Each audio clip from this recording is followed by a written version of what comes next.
I must have been 6 or 7 when I lived in Lebanon. The country was ravaged by war at the time, and murders were common and frequent. I remember during a particularly vicious era, when the bombings rarely stopped, I would stay at home, sitting in front of my television, watching a very, very strange show.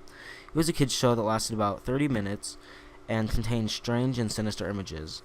To this day, I believe it was a thinly veiled attempt on the part of the media to use scare tactics to keep kids in place, because the moral of every episode revolved around very uptight ideologies. Stuff like bad kids stay up late, bad kids have their hands under the covers when they sleep, and bad kids steal food from the fridge at night.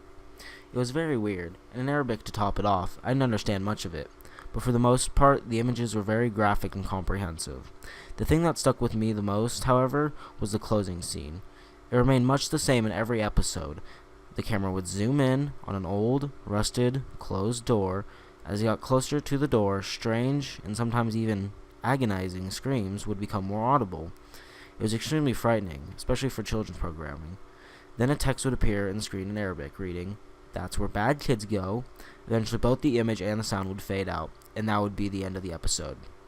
About 15 or 16 years later, I became a journalistic photographer. That show had been in my mind all my life, popping up in my thoughts sporadically. Eventually, I had had enough and decided to do some research. I finally managed to uncover the location of the studio where much of the channel's programming had been recorded.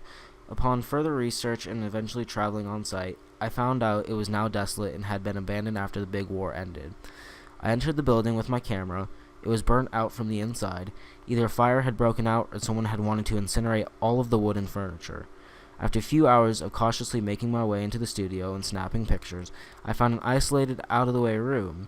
After having to break through a few old locks and managing to break the heavy door open, I remained frozen in the doorway for several long minutes.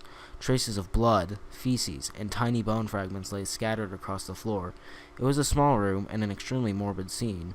What truly frightened me, though, what made me turn and never want to come back, was the bolted, caged microphone hanging from the ceiling in the middle of the room.